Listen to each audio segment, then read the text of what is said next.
Mga kapatid, pupuntahan po natin itong Ford Everest na to. Ito ay galing sa Kasa. Ay, hindi, sa Taguig. Kaya lang, ang mahal na magagastos. Kasi nga, grabe yung sira ng transmission ng Ford na to. Papakita ko sa inyo. Naibaba na namin yung transmission. Ipapakita namin sa inyo kung paano nawasak yung transmission nito. Modelo pa to. Kakaunti lang din ang tinakbo. Pero bakit ba ganun kahina ang mga transmission ng mga Ford? Bakit mga Ford? Ito Ford din, Explorer. Naku, wasak din ang transmission. Kaya tara, tignan nyo po yung transmission ng Ford na to para makita nyo kapag hindi nyo iningatan ang inyong Ford, fix or repair daily ang mangyayari sa inyo. Grabe na yung parking area namin dito. Punong-puno. Kailangan na makakuha ng malaking pwesto. Ito naman, ang problema dito, ngayon lang din ako nakarinig. Yung langis, pumupunta sa tangke. Mahabang aralan na naman to, mahabang investigasyon na naman to. O ito yung Toyota Rush, nasira rin ng transmission. Pero malapit na to, matatapos na. Ito naman si Lancer Itlog, okay na po. Ang ano nito, electric aircon. Tara po, tara. Naku, yung Toyota Crown ko, ayan na.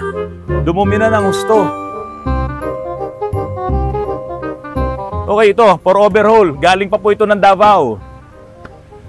Mga kapatid, ito na, yung Ford Everest na transmission. Ang laki oh, tignan nyo, ang laki dun oh.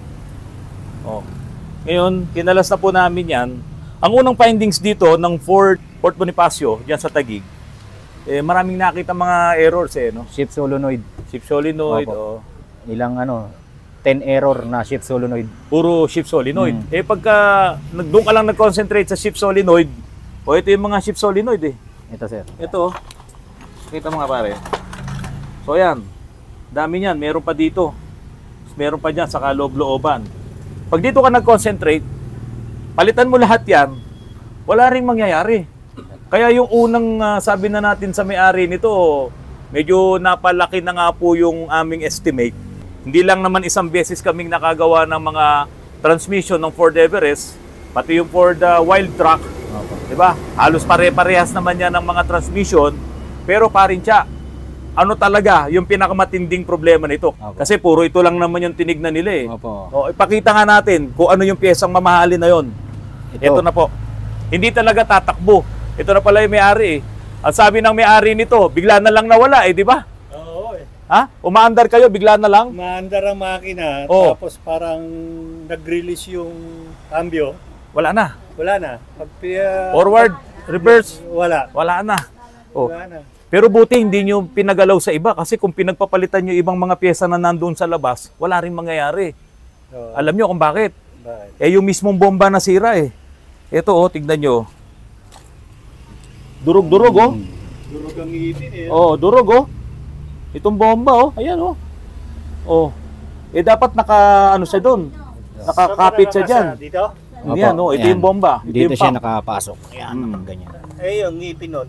Bus din sir. Bus din, ayan bungi-bungi Yan Ito magkatapat ng ngipin na. Opo. Ito bungi-bungi. Pwede ba ilabas mo nga yan pare?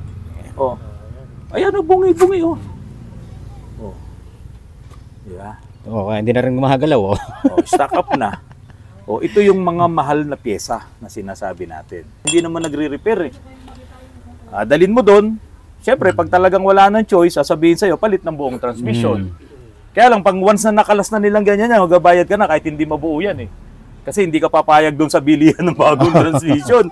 Ang alam ko, yung isang customer natin na Ford Everest din sinisingil siya ng 700,000 sa bago sa brand new.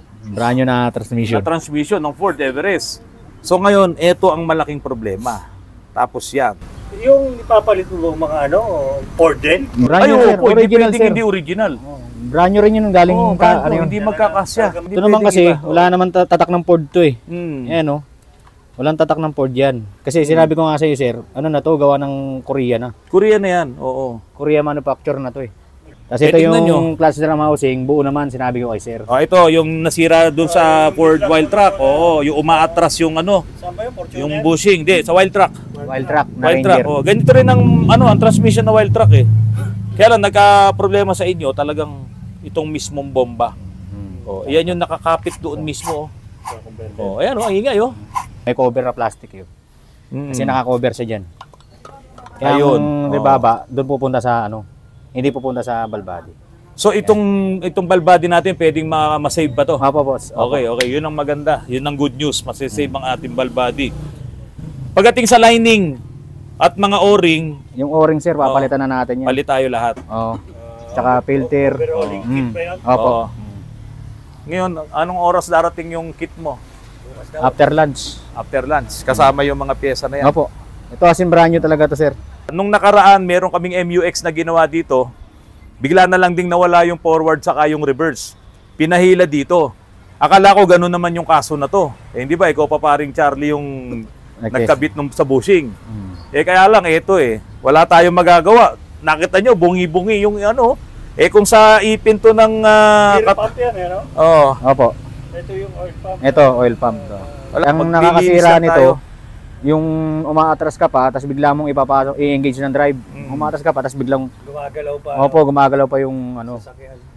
Dapat to, Kahit mahina ng galaw pa. opo, dapat pagka ano nito, naka full stop ka pagka magkakambyo ko maglilipat ka ng cambio. Hihinto ka muna talaga. Opo. Sa laki kasi nung nung sasakyan Hindi kaya yung, kunyari, akyatin, Opo. tapos nabiting ka, di ba? Naka-automatic ka, Opo. nabiting ka, tapos parang aatras kasi aabante mo. Apekto yun. Yun lang yung pag nagmamaniobra ka kadalasan. Kami sa may Batangas, ano ba? Hindi nyo naman hinahato to, kuya. Naataw din to. Hindi, tinetesting ko lang para Oo. hindi ko kasi nagagamit yung 10 gear. Oo. Hanggang 8 lang siya. Oo. Kaya pag sa T-Flex ako napadaan, natawin ko ng, kasi kakambyo lang siya ng G's pag 110 kilometers per hour ang takbo mo. Oo. Tsaka lang papasok yung gear 10. Oo. So, kaya ina-adjust ko yung cruise. Yung cruise control. Nakasetting siya ng 115. 115 para lagi siyang Hahabulin niya yun. Hahabulin niya yun. Oo. Kasi hindi papasok yung gear 10 Oo. kung Kung hindi siya abot ng 115. Oo. Kailangan 110 pataas. Ayun. So yun ang lesson. Pagka meron kayong ganyan sasakyan, huwag niyong papapasokin ng gear 10. Oo. Kasi unang-una, yung kasing gear na yun, lampas na yun sa rekta ito Primera, segunda, tercera, rekta. Yung kwarta, rekta yun. Mula doon sa crankshaft, hanggang doon sa input shaft, hanggang doon sa output shaft, yun yung rekta papunta sa gulong. Ngayon, yun na yung speed mismo ng makina. Kung ilan yung ikot ng makina, ganun yung ikot ng propeller. Kaya lang, paglagpas mo ng kwarta, yung 5th, 6th, 7th, 8th, 9th, 10th, paliit ang gear nun para tumulin ka Yung RPM mo, bagsak na. Oo. Bagsak na RPM mo, wala nang 2,000. Tinatakbo lang gano'n, tinatakbo ko ng 180 para mahasa. Paminsan-minsan lang yun, 1 minute. Kunyari, 180. 1 minute lang. Tapos, baba na uli ako sa 120. Sa T-Flex ko. Hindi mo yung sa T-Flex ko lang naman nasusubukan yun. Isang minuto lang, 180. Isang minuto. Tapos, Pinipili nyo yung walang camera, no? Kabisado mo yan. Yung papuntang Pangasinan, yung bandalo na. Kasi huli siya rin May Oo. camera dun Ito pa lang nasusubukan yun. So kuya, wala na tayong magagawa dyan. Hintayin natin yung pyesa mo. Pag dumating naman yun, hindi pwedeng pustiso rito Kahit bungi-bungi mga ipin yan isa pa, angat ko ulit. Ito yung mga ipin na nabungi sa gear ayan Ayan yung mga nabungi. Pati yung kaasawa niya, wala na rin. Nasira na rin. Kaya lang hindi na matanggal, di na nga umiikot. So ayan, pare, bibilangin mo baka may maiwan sa loob. Baka magkulang yung ipin. Baka magkulang yung ipin. So yun muna mga kapatid, pupuntahan ko ngayon yung BIOS na mukhang ginawa ng kalokohan. Sana hindi. Sana sira yung cooler. CVT fluid. CVTF fluid cooler. Sana sira yun. Kasi kung hindi sira yun, nako, itong kasa na to, lagot kayo sa may-ari ng BIOS. Okay mga kapatid, ito na yung oil cooler. So ito, papasok na doon sa transmission. Ito yung dinadaanan ng CVTF. Kaya meron siyang o-ring dito. Ayan. Ngayon, kung sira ito, ang mangyayari yung tubig or yung coolant na dumadaan dito sa dalawang tubo, pastro lang naman yan, papasok dito yung coolant at papasok doon sa transmission. Pero dito kasi sa sitwasyon natin, CVTF ang pumunta dito sa radiator. Kasi nung inilabas natin yung CVTF, nasaan yung kinuha na nakita natin. Wala itong halong coolant. Ito yung nakuha natin sa oil pan. Nagpatulo lang tayo. Kung ang sitwasyon, yung coolant na dumadaan dito ay papasok dito, dapat puno ito ng coolant. Or may makikita tayong bakas ng coolant dito na magiging mukhang parang tsokolate or gatas. Ayan, oh. Ayan yung nagatas. Oh. Dapat ganyan ang makikita natin dyan. Pero hindi, sa radiator tayo nakakita ng ganyan at dito sa reservoir. So ngayon ang gagawin natin, babarahan nyo to ng matinding bara talaga. Tapos lalagyan mo to ng hangin. Tapos ilulubog mo to sa tubig. Pag nilagyan mo ng hangin yan at bumula dito sa loob, ibig sabihin, sira yung oil cooler natin. Paano kung buo yung cooler? Pero pag walang bumula doon, sino kaya ang naglagay dito ng air? Kaya yun ang ipapakita namin sa inyo para masara yung ating akala. Kasi pag hindi sira ang oil cooler, mayroong gumawa ng magic dito para magkaroon ka ng problema. Ayaw natin magbintang. Kaya lang para malaman din naman natin ang problema, dahan-dahan mo akong bigyan ng pressure ha. Lulubog ko na. Already, cameraman, zoom in mo ng konti. Okay mga kapatid, bago matapos yung araw natin, narito ang aking ding kapatid na parang anak ko na rin. Pero bago ko siya kausapin, babatiin ko muna yung kanyang daddy at mommy na nandiyan sa Guam, sa Jigo, Guam, USA yun di ba? Okay, Jigo, Guam, USA, si Ka Jerry Comia, si Ka Sally Comia, at siyempre ito na, yung kanilang magandang anak na si Jessa Comia. Ka Jessa Comia, mga kapatid po sila. Ngayon, Ka Jessa, ikaw ay nag-aaral. Saan dito ka nag-aaral? Sa Fatima po. Sa Fatima. Ano bang course mo doon? Medtech. Medtech. Pero tapos ka na ba? Graduate ka na? Pa-intern pa lang. Pa-intern. So, si Ka Jessa, nasira yung kanyang sasakyan, yung kanyang Hyundai Santa Fe. Santa Fe.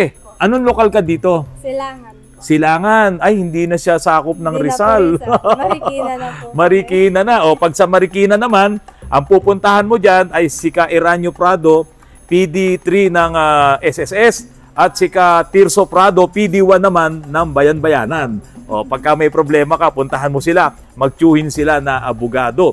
At si Ka Eranio Prado ay piskal diyan sa Pasay. O mga kapatid, napakaganda nung kapatid natin. Tapos na yung sasakyan mo. Batiin mo na si Daddy saka si Mami. Hello po. Na-meet ko na kamo si ano. Na-meet ko na po yung idol lang po. Idol na. Maraming salamat po sa inyo mga kapatid. Idol nyo po pala ako. So tayo po pala ay nakakarating sa Guam. Naku, marami po talagang kapatid dyan sa Guam at sa Saipan. Mag-iingat po kayo dyan sa Guam. Jerry, Ka Sally, at nandito po si Ka Jessa Comia. Maraming salamat sa inyo. Mga kapatid, hanggang sa muli po nating mga pagkikita.